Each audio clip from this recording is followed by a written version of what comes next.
This is Ag Matters PM from the Iowa Agribusiness Radio Network, brought to you by the Iowa Soybean Association.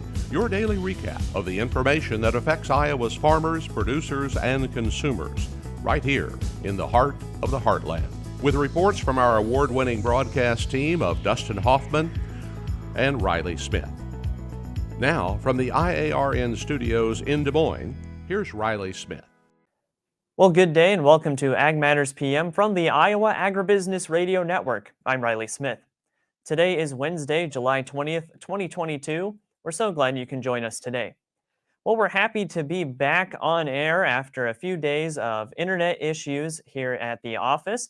In today's episode of Ag Matters PM, we have a bit from the legislative session at this year's World Pork Expo. We also have a look at that ag weather outlook, but first, let's run down the markets.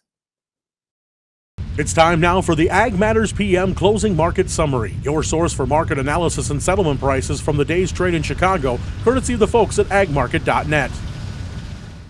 Well, we're at the end of another day on this Wednesday. We're at hump day in the middle of the week, so we're just over halfway there. Like I said, the end of the day of the market. So for a bit of analysis, we go to Jim McCormick of agmarket.net. Jim, what did we see in those grain prices today? We saw a lot of volatility today, a little bit of divergence in some of the markets. The bean market was under pressure all session long. Even that was despite the fact, Riley, we actually sold it was confirmed actually that we sold 2 boatloads of beans to China. Now there's been reports up to 10 boatloads have been purchased. Like I said, we got the confirmation of 2, but that really didn't help the bean market much today. We were under pressure most of the session. That has to do with 2 things. The first one we believe is there is better chances of rain for some of the drier portions of Iowa into Nebraska next week. So that put a little bit of weather pressure premium coming out of the market. And the second thing is continues to be going back to the China problem. China continues to be dealing with COVID. There were estimates up to 250 million people are in lockdown, or roughly 17% of their of their population. So with their country in such an economic turmoil right now, they're just not buying the commodities that the world wants them to see. So that put a little bit of pressure on the beans. Corn market kind of was caught in a tug of war. Like I said, we do have some rain coming in, so that put a little bit of pressure on the corn market. But the wheat market continued to find a little bit of strength today on ideas that Egypt is going to buy some U.S. wheat. There was a tender that happened yesterday. It did not work out. The Egyptians are now coming back in here, Riley, and making kind of one-on-one deals with some grain companies. Our wheat is the cheapest in the world, so we should sell them some wheat. So that's providing the wheat market a little bit of support. Right, and we talked this morning about global issues, with other countries not having as great of a crop as they would like to see, and some potential that we have to fill in that void. So, let's just go over again kind of the story there, and we could see kind of increased demand sooner than we thought, right? Well, exactly. I mean, what we're looking at right now, folks, is the overall balance sheet, the world balance sheet right now. The projected ending stock carryout for the world is right now about 312 million metric tons for this old crop year. And then when you look at the new crop year, they're projecting it to virtually remain unchanged at 312 million metric tons. But to get there, they're using essentially a record U.S. production of 177. We don't think that's very likely based on the fact that when we hit the 177 a year ago, we had 5 states that hit record yields. With the production problems, or the wet spring and now the dry summer, we think that's unlikely. So you got production problems in the United States that could draw down the world supply.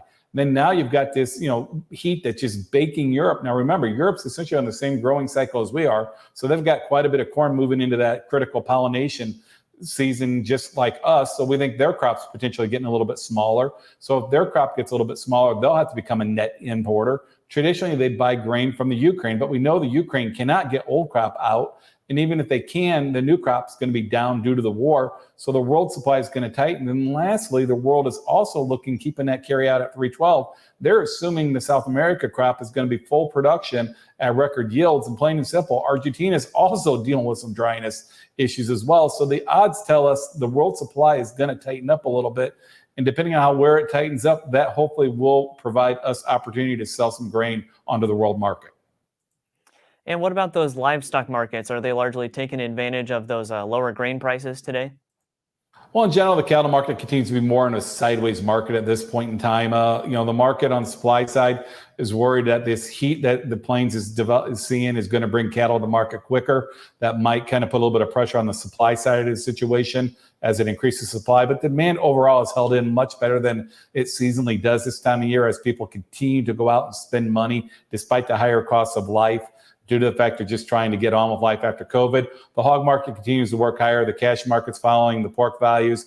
Overall, the demand for pork is sustained a lot better than a lot of people thought. The supplies continue to tighten, so hopefully that'll continue to support the hog market as well. Right, and is some of that support for the hog market coming from, I've heard that, with the higher cost of living right now, that instead of getting higher end cuts of beef, getting that steak that's a little more expensive, they're going to maybe pork chops and everything instead. Exactly. I mean, traditionally when people get pinched on the income, and there's no doubt about it, if you're, the lower third of the economy is still very struggling right now. I think they said over half of the hourly workers right now have no savings at all. So those consumers are looking for a little bit cheaper cuts, so they shy away from the beef. They tend to go to the pork. The other thing, interesting, Riley, just statistically, historically, when we go out to eat, we tend to eat beef. When we stay home and we grill, we tend to grill out pork. So that seems to be providing a little bit of support to the pork as well, just as that kind of historical norm. All right, Jim. Well, lots of great information today. For those of our listeners and our watchers who would like to learn more and get in touch with the folks at agmarket.net, how can they do that? You can go to our webpage, agmarket.net, or you can reach any of the Ag Market team members at 844-424-6758. All right, Jim, it was great talking with you today, and we'll catch up with you again next week. Thank you again for having me on. That again was Jim McCormick of agmarket.net. We'll go ahead and take a look at those closing market numbers. Those prices come to us courtesy of the folks at Bar Chart. September corn is down 4.5 at $5.92 1/4. December corn down 5 1/4 at $5.90 even. August soybeans down 28 1/4 at $14.49 even. November soybeans down 26 even at $13.32 1/4. September soybean meal up 20 at $406.50. Soy oil down 196 at $58.82. Chicago wheat up 7 1/4 at $8.19 1/2. Minneapolis spring wheat down 5 1/2 at $9.24 1/4. Kansas City hard red wheat up 1 1/4 at $8.70 1/2. And September oats down 1 3/4 at $4.77 1/2. On the Merc, August live cattle up 2 cents at $135.75. August feeders down 92 at $177.82. Lean hogs up 205 at $114.87. Pork cutout up 252 at $120.20. And Class 3 milk up a penny at $22.55. And that's been a check of the Ag Market Recap here on Ag Matters PM. We're going to go ahead and take a quick break to hear from our sponsor, the Iowa Soybean Association and the Soy Checkoff. When we come back, we have a bit from the legislative session at this year's World Pork Expo. This is Ag Matters PM. Iowa Soybean Association is driven to deliver for Iowa's 40,000 soybean farmers. We're proud to provide objective agronomic research, a helping hand with soil and water stewardship, and timely industry news powered by the Soybean Checkoff. Learn more at iasoybeans.com. Welcome back to Ag Matters PM from the Iowa Agribusiness Radio Network. I'm Riley Smith. Well, at this year's World Pork Expo, there was a lot of policy discussion as always. So here's just a little bit from that legislative session. Good afternoon. Thank you everybody for coming to Expo.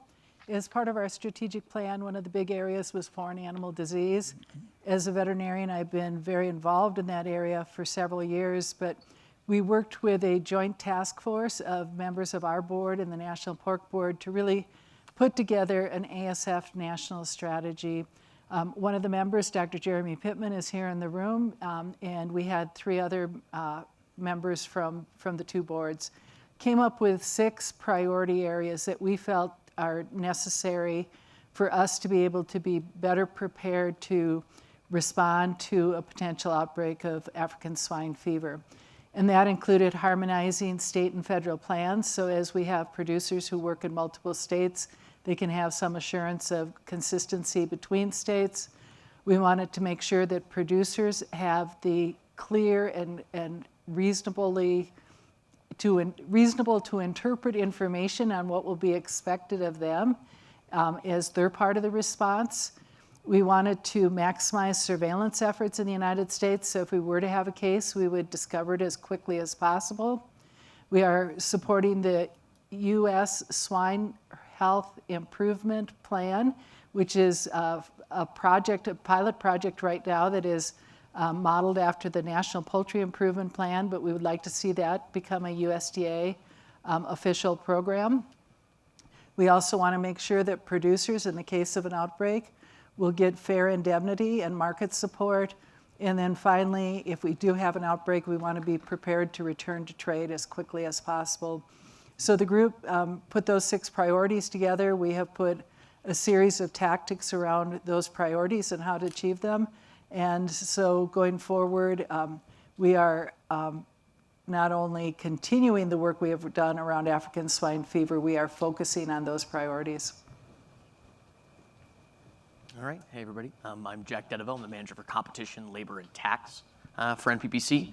All 3 of those have had a lot of movement over the last year, and all in things that do have a pretty significant impact for our members. So on competition, LMR and making sure that stays authorized has always been a big thing, a big important part, and a big challenge.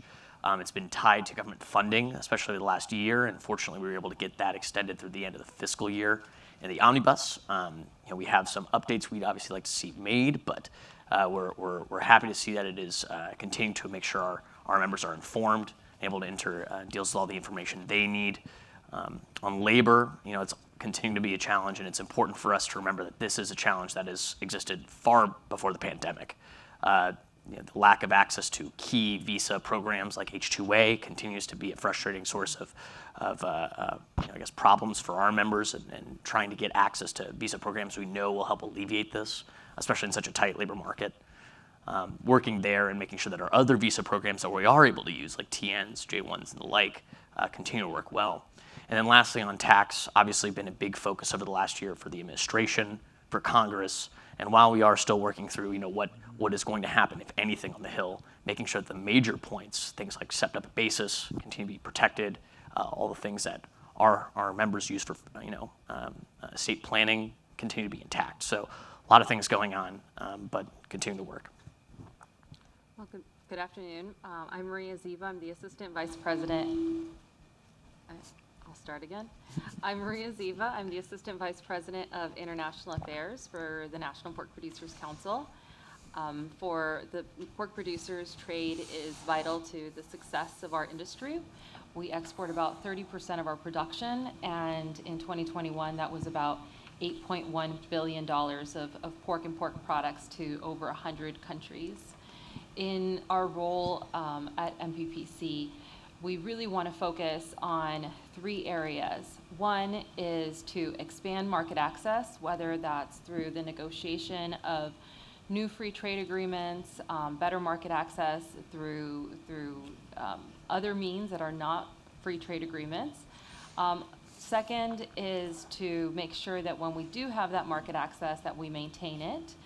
There is an attempt by many countries to claw back that access once we do obtain it. And third, it's to protect our swine herd, which Liz had talked about, because we certainly want to make sure that we do not have a foreign animal disease in this country, because the first thing that would get cut off is that market access, and that would be very devastating to our industry. Those are the 3 main points for us, and as we focus on international trade and the future of our industry in that space. Good afternoon, Michael Formica. I'm the General Counsel and Assistant Vice President for Domestic Affairs. Starting in should I repeat my name again? Did you not hear that? Good afternoon, Michael Formica, General Counsel and Assistant Vice President for Domestic Affairs. Starting in 2016, pork producers began facing a challenge brought through ballot initiatives filed by animal rights activists, first in Massachusetts and then in California. Question 3 and Prop 12 were designed by these animal rights groups to undermine the competitiveness of the U.S. pork industry, reduce supplies of pork, and then ultimately to raise prices on consumers. We looked at the situation that developed at the time. We worked hard to develop a plan that we thought would be successful in pushing back and attacking through the legal system the unconstitutional underpinnings of these ballot initiatives, and have worked hard with a concentrated focus to bring those cases up to the U.S. Supreme Court. We were thrilled as an industry when earlier this year the United States Supreme Court agreed to hear our case. We will be filing our opening brief in that litigation before the court on Friday, and look forward to taking our case up to the highest court in the land and ultimately prevailing and protecting the right of pork producers to continue caring for their animals, producing product that feeds the world and feeds the nation, and defending livestock agriculture and all of agriculture across the country. Terry? Thank you. Good afternoon. Terry Walters, pork producer from Pipestone, Minnesota. Also serve as the president for NPPC, newly elected in March at the Pork Industry Forum.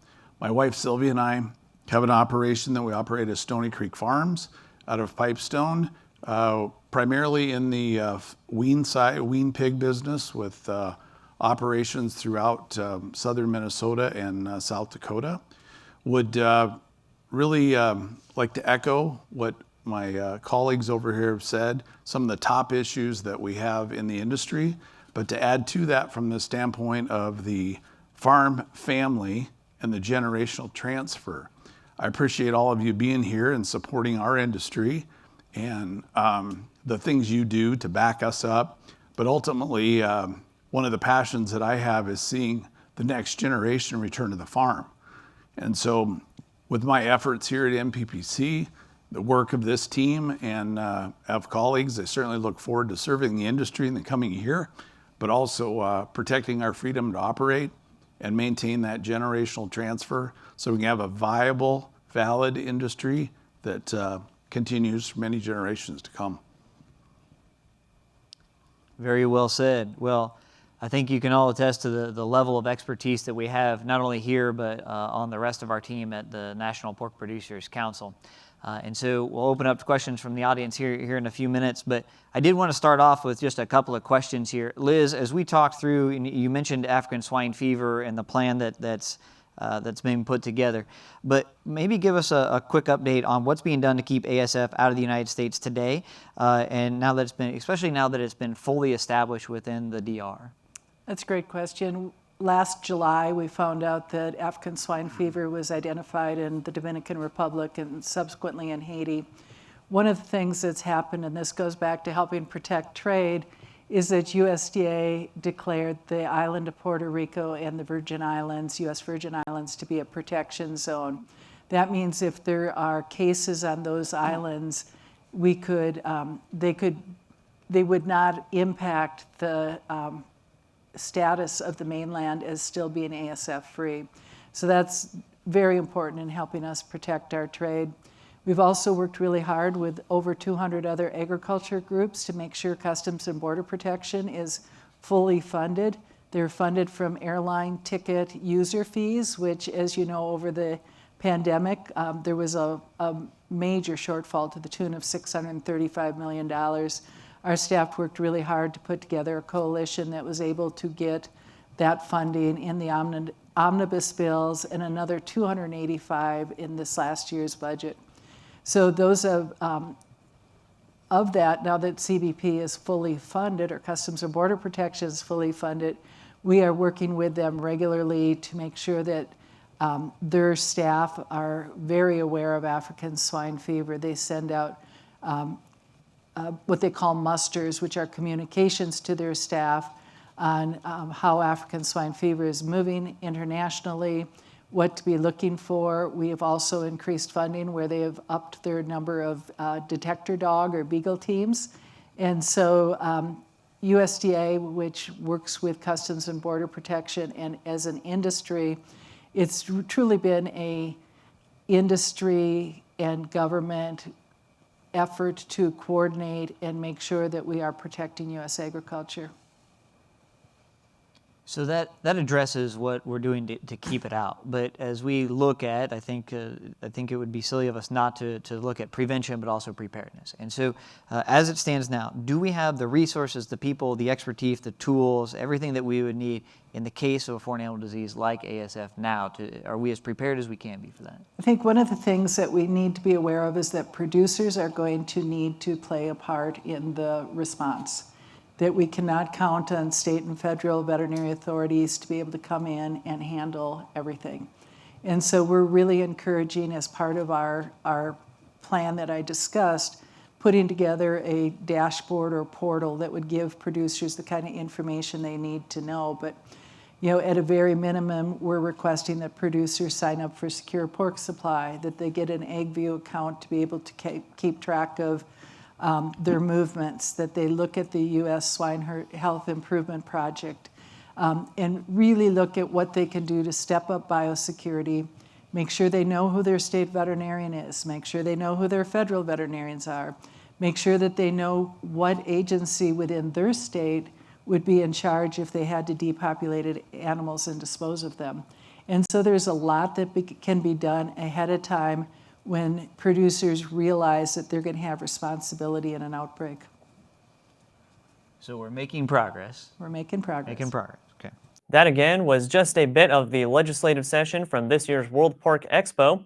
As for right now, let's go ahead and take a look at that ag weather outlook.